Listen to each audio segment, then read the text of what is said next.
Welcome back to The Negotiators, a production of Doha Debates and Foreign Policy.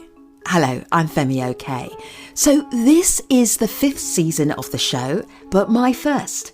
I am taking over host duties from Jen Williams, who is back to her day job as Foreign Policy's news editor. We will have 8 episodes this season, each one focused on a different negotiation, plus a surprise bonus episode. So, lots coming your way. Let's start in what might seem like an unlikely time and place, a football pitch in Kampala, Uganda, in late May 2010, where Ugandan President Yoweri Museveni is facing off against then UN Secretary-General Ban Ki-moon. I like to play football, but I never expected that I would play with President of Uganda. I recently got the chance to ask Zeid Ra'ad Al Hussein about that day. Zeid is the president of the International Peace Institute and a professor of the practice of law and human rights at the University of Pennsylvania. Well, the funny thing is I missed that football game, and I'm glad that I missed it because I probably would have injured myself. I was flying to Kampala while the football game took place. As you might have guessed, the football match was not the main event. Zeid was flying to Kampala to take on a challenge that was much more difficult and potentially perilous: establishing the crime of aggression under the International Criminal Court. The International Criminal Court was negotiated under the rules of the UN, but it is not part of the UN. It's an independent criminal tribunal that prosecutes individuals for 4 distinct crimes: genocide, war crimes, crimes against humanity, and the crime of aggression. But when the ICC was first negotiated and culminated in Rome in July of 1998, negotiators couldn't agree to the details of the most serious of these crimes: the crime of aggression. There was simply no time. That conference itself was a ginormous, colossal undertaking. And so it was decided at the end that we'd include it in the list of crimes. So we'd include it together with genocide, war crimes, crimes against humanity, but just as a placeholder, and then for it to be negotiated subsequently. This quite possibly was the most sensitive, the most complex negotiations I can imagine, because it dealt with some critical issues of the utmost sensitivity to all states. Essentially, when the International Criminal Court was established, it required of all states to accept the fact that the highest authorities, presidents, prime ministers, kings, sultans, all of them would be subject to the jurisdictions or the rulings of an international court. I mean, when you think about how sensitive states are on matters of sovereignty, and here we were going so far, we were saying, look, in respect of certain crimes, I am sorry, your sovereign right to immunity will not apply.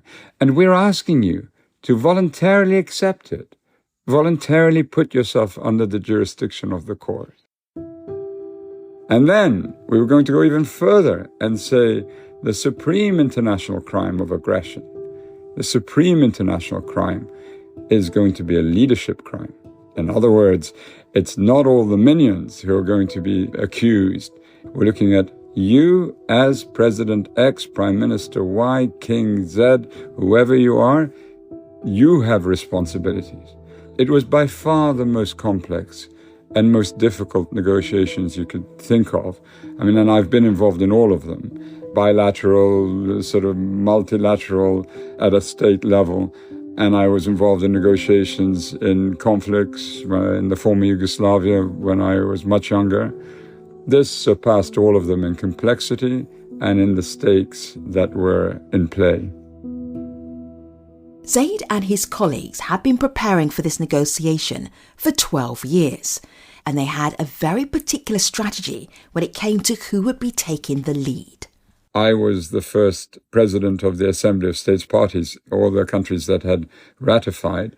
And then I asked Ambassador Christian Venevesser of Liechtenstein to chair what was called the Special Working Group on Aggression.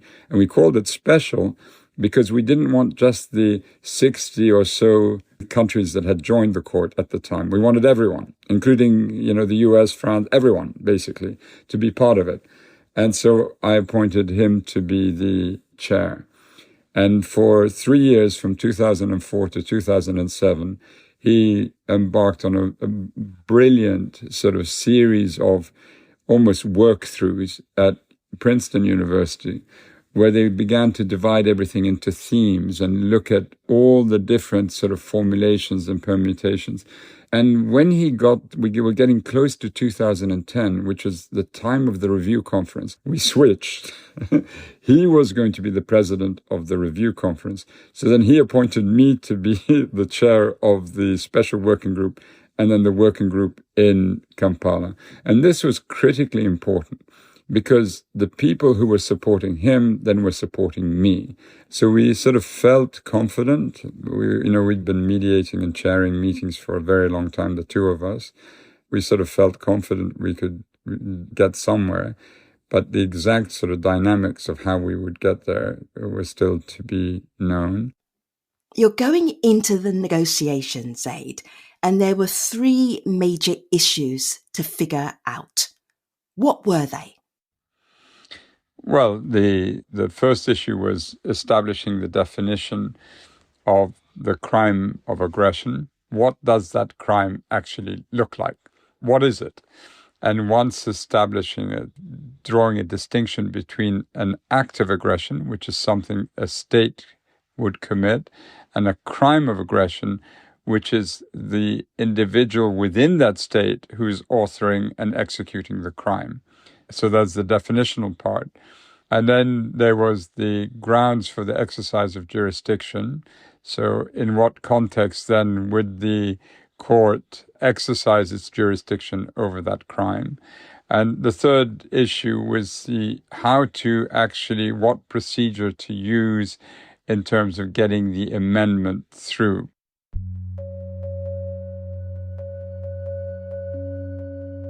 We set ourselves the most impossible task of having 2 different approaches for the amendment itself.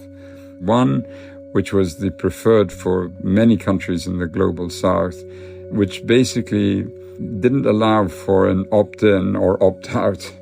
It was essentially you ratify, but you needed 7/8 of states parties to ensure that the thing basically becomes live.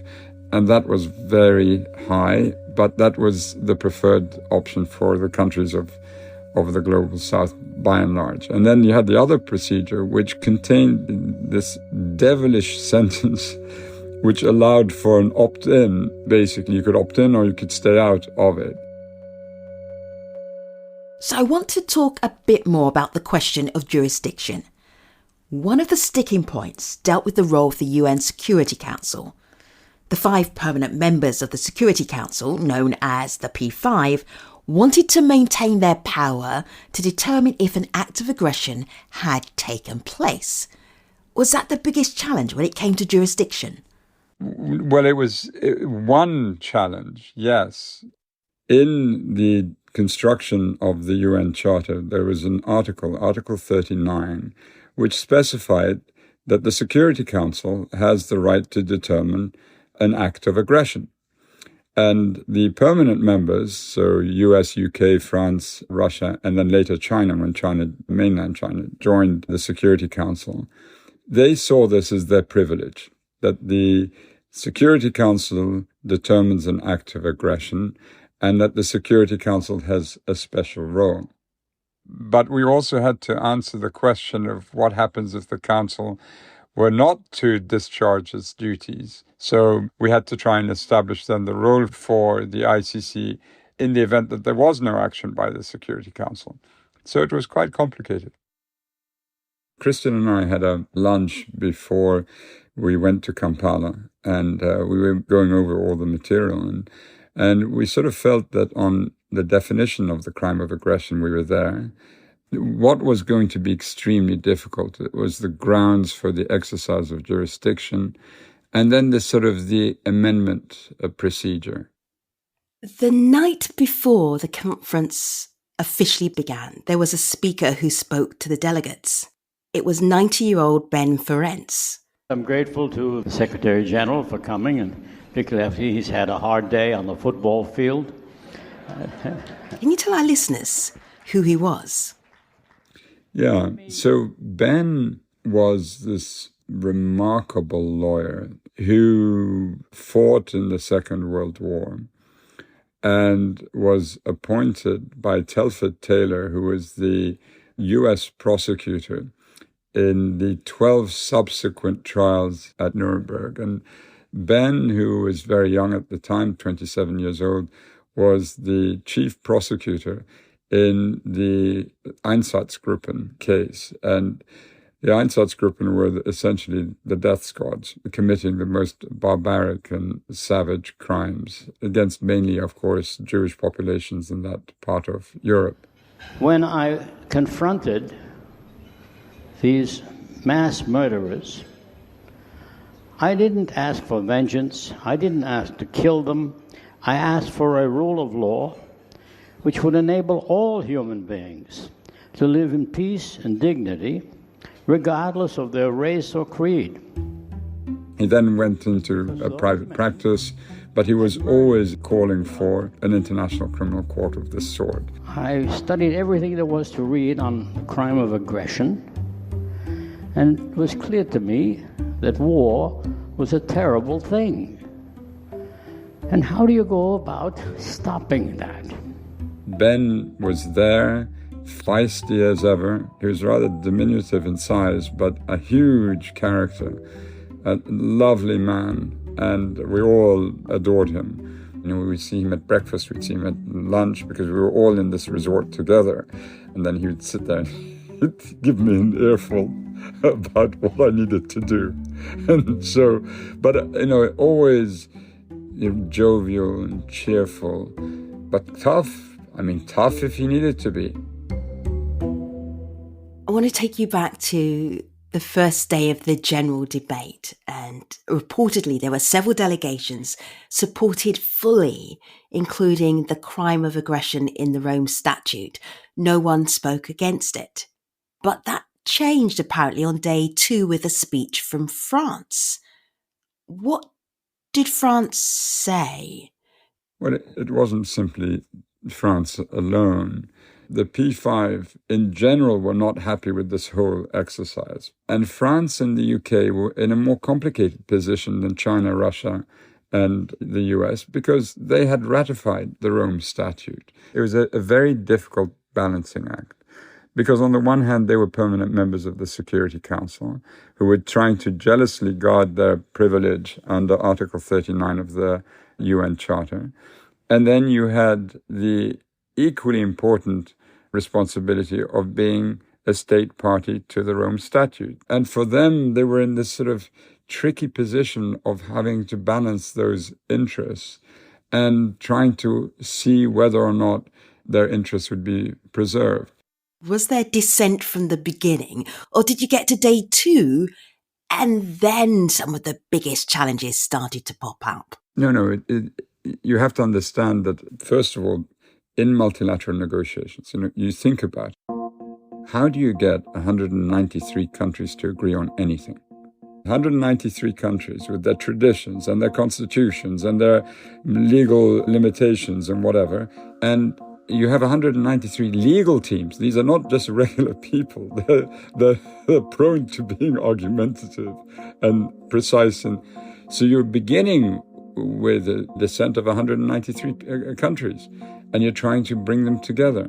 It requires a huge amount of technique, an enormous amount of technique.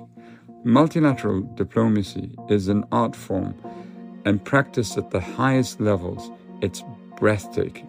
It's almost like magic. It's miraculous to get them to agree. Miraculous. Because the idea that you just sit there and say, okay, we all agree, that never happens. And so in the beginning, we knew the permanent members were going to be likely hostile to this whole exercise.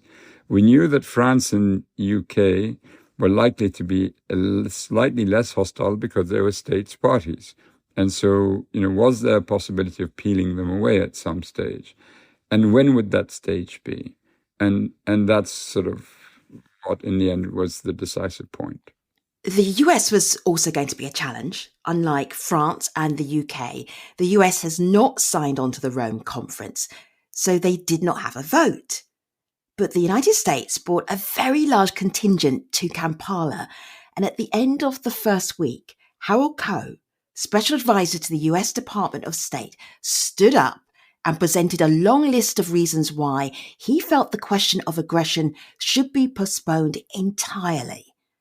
Did that worry you?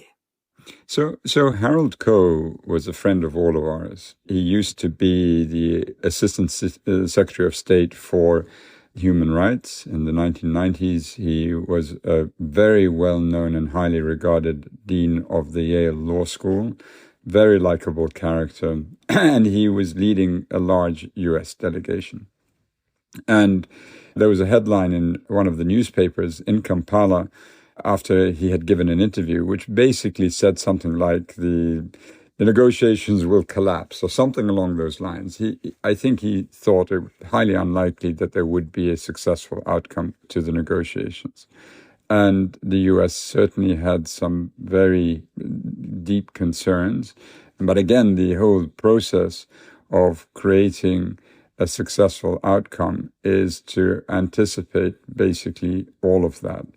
And you as you're presiding over the negotiations, you're constantly refining the text. So you do this in a number of ways. You have a conference paper that you present, you have non-papers that you present, and then where you give alternatives to issues, then the member states often will themselves form small groups and try and come up with a solution to those alternatives. And if there is a broad support behind those alternatives, then you embroider it into your next conference paper. And I think I had 3 at the time that I was presenting, and you keep the text rolling, you keep it moving, and you keep adjusting, and you keep working out the different formulations.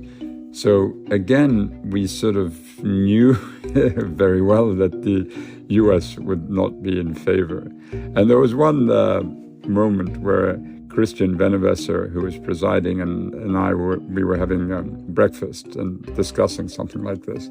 When Harold, who was well known to us both, he was a friend and we liked him very much, and he sort of came up and he sort of half jokingly said, "Come on, you two, you just sort it out, but sort it out in a way that's favorable to the US." And we started laughing. And we were like, "Harold, there are 193 countries here. It's not just the US."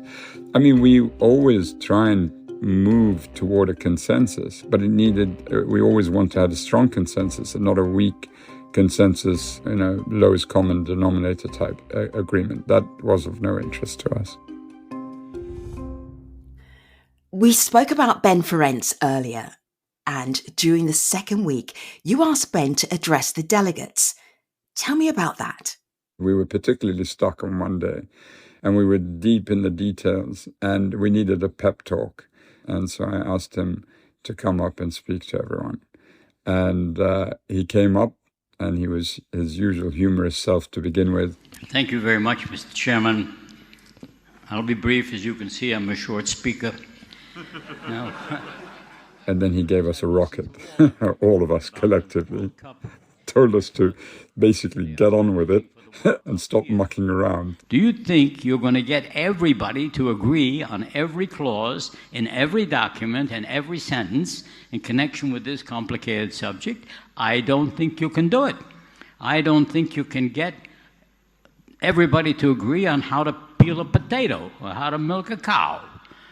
A complicated issue of this kind has to be dealt with differently, and it can be done.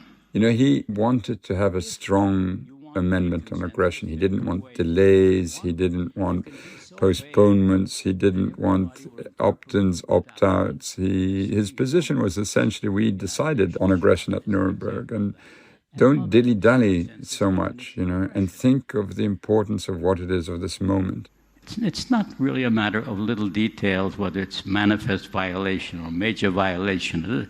This is not the point. The point is, are murderers being told you can continue to murder and no one will try you? I say no.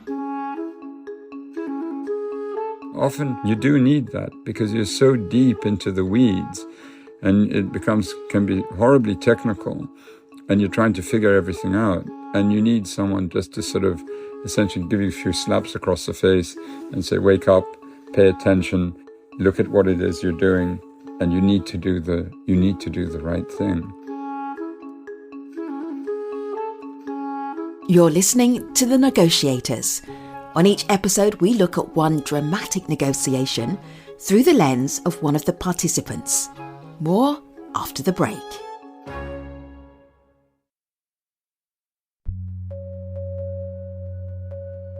So by this point, we're early in the second week, and you tell the delegates don't make plans to travel on Friday. What did you know that they didn't? So in any negotiation, you have to have a mastery of time. You have to be able to use the clock, and you create energy. For a practitioner of multilateral diplomacy, and again, it's the hardest form. I've been in bilateral. Bilateral is easy compared to this. Multilateral, you have to harness the energy in the room. So ideally you have positive energy. Everyone's sort of agreeing, everyone is converging, and it's just delightful. And you sit there and you have your cup of tea and you're just thinking this is easy. But that hardly ever happens. Then you have negative energy where everyone's arguing, not agreeing. Sometimes it's almost like fisticuffs. But that's also good because that's energy, right? It leaves you with something to work with. And you can harness the energy and the attention, and the press is watching and the observers are watching and the non-governmental organizations are watching and everyone's watching. And that creates pressure on delegations, right? But you can also accentuate the pressure using the clock. You suspend the meeting. I suspend it for an hour or two. I then resume the meeting, give them only half an hour. I'm creating pressure. Basically, if they think that they can run out the clock with no agreement, for those who don't want one, we'll say, no, we'll stay on. We'll stay on even if there's no interpretation. We'll stay on until 3 o'clock in the morning, and we'll suspend the clock if we have to, or we'll delay it. But it's all a matter of technique, and you're constantly refining, molding, using the clock. It's an exhaustive process because you have to examine every single angle, and you go with them. What they wouldn't accept the previous week on a Wednesday, they will accept the following week on a Tuesday, but only if you've traveled together. You mentioned that peeling France and the UK away from the positions of the other permanent members of the Security Council was a decisive point in the negotiations. So when did that happen? So a very interesting thing happened. So I think it was the last day of the working group discussion, or maybe the second to last, the penultimate. There was a very clever Argentine, Brazil, Switzerland proposal that was put out. And there was a sort of another proposal put forward by Canada. And we had a long discussion in the conference chamber, and it wasn't clear where the room was heading. So we retired back to my room, and a number of delegations came with me, and we were sitting there just mulling over, because sometimes when you're presiding, when you're sitting up there, you don't see everything, and you need people to spot for you, to sort of notice things. And a lot of it goes back, again, to the psychological dimension. Is country X objecting simply because the person's annoyed with you because of something you said? Or are they objecting because it's something related to an industry, a sort of more commercial concern? Or is it something technical? And trying to figure it out. And so we went back to the room. And we were sitting there, and one of the delegates, and I think it was the German delegate, if I remember correctly, it said something like, did you notice that none of the permanent members spoke today? They didn't ask for the floor.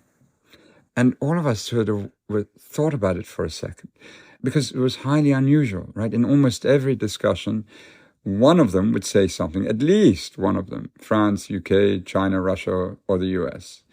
And they were not saying anything.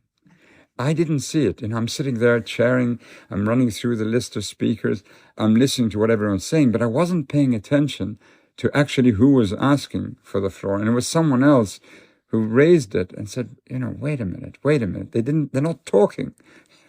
And if they're not talking, what does it mean? And then someone said, oh, they're just waiting for us to fail.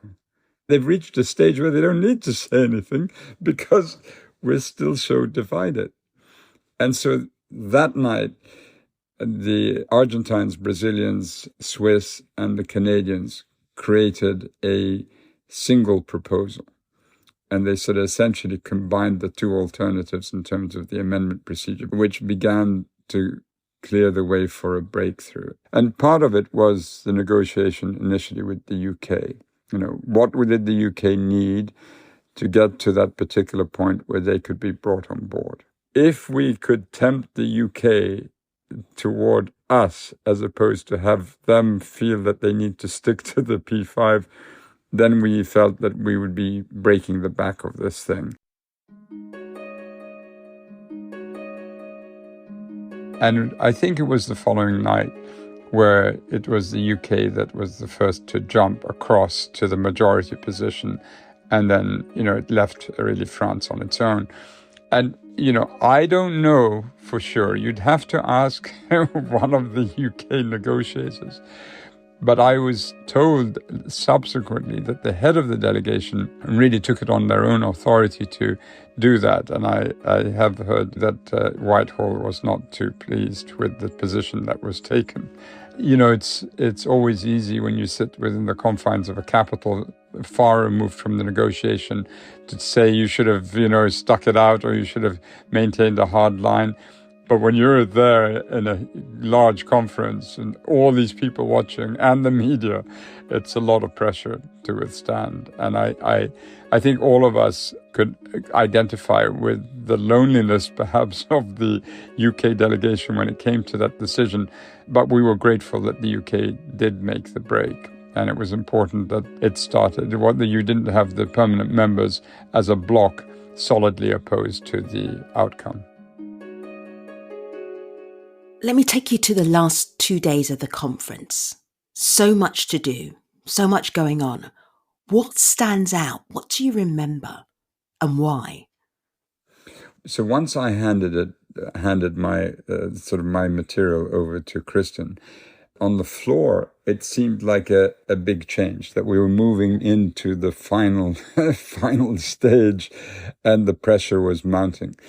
In real terms, it wasn't that much of a change because the people who were working with me then went to work for Christian himself. And then I was part of Christian's team as well. So I was still sort of in on it, where we narrowed it down to a position where we felt the majority is going to vote for.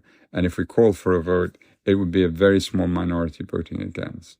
You sort of sense that if, 186, 187 countries can live with it, and 3 or 4 are against, that's fine. You reach the end and you can call for a vote. So we're on Friday, final day of the conference. The morning session is cancelled.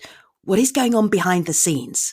Well, at that stage, you're preparing the final text, and Christian was working on his statements that he was going to give. You can always have surprises, and you want to try and minimize those. So you make sure that the statements that you're going to read out, that they sort of bottle the pressure, and then you sort of open the bottle during the meeting and hope that delegations feel roused by the moment and the need and the feeling that they're going to do something important. And I think Christian was trying to, at that stage, create that sort of moment. The plenary was reconvened 10:30 at night by this time. Christian presents a final proposal. This proposal would delay the adoption of the amendment for 7 years. Nuremberg prosecutor Ben Ferencz was especially dismayed by it. He was very unhappy, extremely unhappy. And he made it known. And I think also there was partly this thing where, he was 92. He wanted to be alive when this thing entered into force. As it turned out, he lived to the grand old age of 102. And so he was alive when it did enter into force. But he was very unhappy with us. And he made it known. And then we had a little hiccup.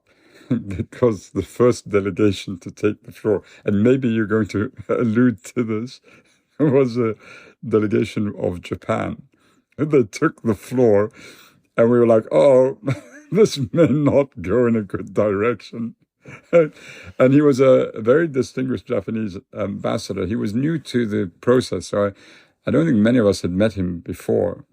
But the tone of his intervention made us think, oh, this may go sideways. Was that the part where the speech started with, "It is with a heavy heart"? Yeah.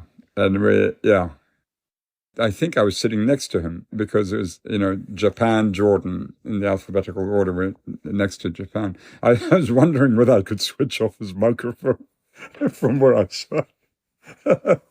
I say, Your Excellency, with my deepest respect, it's middle of the night and, we're really not in any mood. No, I mean, I'm saying so jokingly. No, listen, it's every delegation's right to speak. And if you have misgivings at the end, you can express them. What you always worry about is if you've reached a stage, and don't forget, this negotiation, had been going on for 12 years, right? So it's not like we just turned up in Kampala and, 3 or 4 sessions and we said, okay, let's vote. We had looked at and examined every angle to this issue from every perspective, exhaustive analysis. I think in the case of Japan, from their perspective, they had a concern. And I think for the rest of us, the concern was that, the Japanese ambassador will pull in tow many other countries and suddenly you have to reopen the whole thing and then extend beyond the weekend. But it didn't happen. The Japanese delegate began his speech with, "It is with a heavy heart." But he then concluded with the revelation that Japan would not stand in the way of the consensus. What happened next? Well, I think I wanted to give him a hug. I can't remember exactly because it is 15 years ago. But once that intervention had taken place, I think there were a few others, but we all realized that we had more or less accomplished what we had set out to do. When we got the outcome, notwithstanding Ben's sort of fury and, bellowing at us, we felt much relieved. I think we slept very soundly, all of us, that night, at least those of us who had been working on the text.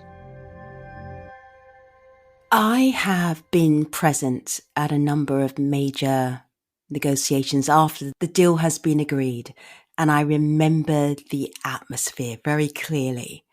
People who look on the outside very bureaucratic are partying like it's New Year's Eve. I'm wondering about the mood after the amendment was adopted. What do you recall? Yeah, I think there was a huge relief. I remember we all went back to Christian's rooms, the group, our group that had been working on this. We were quite exhausted by the whole thing. But as you said, there was a sort of New Year's Eve type of feel to it. Because these are excessively difficult issues, as I said, extremely difficult. And there's a sort of a beautiful aspect to this, which reinforces the idea that we can all work together and solve complex problems together, and do so sometimes with humor. Sometimes we need people like Ben to sort of, shout at us, and you need the pressure and the time pressure. But deep down within every negotiator is a sort of a desire to actually succeed. I would like to think, and you'd have to interview Harold Coe himself, that yes, he was a professional, and he had the responsibility of representing the United States. But deep down within him, I wondered whether or not sometimes he felt, well, he did his best to stake out the US's position, but he was also involved in a process that largely succeeded. And I think, one takes pride in that. The amendment was activated in 2018, but to this day, no one has been prosecuted for the crime of aggression. Some suggested that Russian President Vladimir Putin should be held accountable for the invasion of Ukraine in 2022. But the jurisdiction of the court is still quite limited. And because Russia has not signed the Kampala Agreement, Russian leaders cannot be prosecuted for the crime of aggression without a referral from the Security Council. There was an attempt to expand the jurisdiction of the court this summer, but that attempt failed. Would you describe what you negotiated in Kampala as a victory or in some other way? No, every step forward is a victory. And clearly you saw the limitations when the Russian Federation invaded Ukraine. But had we not negotiated it, it would have been equally bad. So every move forward, every step forward is good. One has to, again, imagine how difficult it is to get countries to agree. And again, the fact that we can agree on anything is amazing. I think it's amazing. And so it's a matter of being on a voyage together, all of us together, traveling through the text together, the variations, the formulations, the amendments, and then arriving at the destination together. And the destination may look to others as falling short, but we've moved some distance. And the next job is to move it further. Zeid Ra'ad Al Hussein is the president of the International Peace Institute, which supports negotiations around the world. They're our special partner for this season of The Negotiators.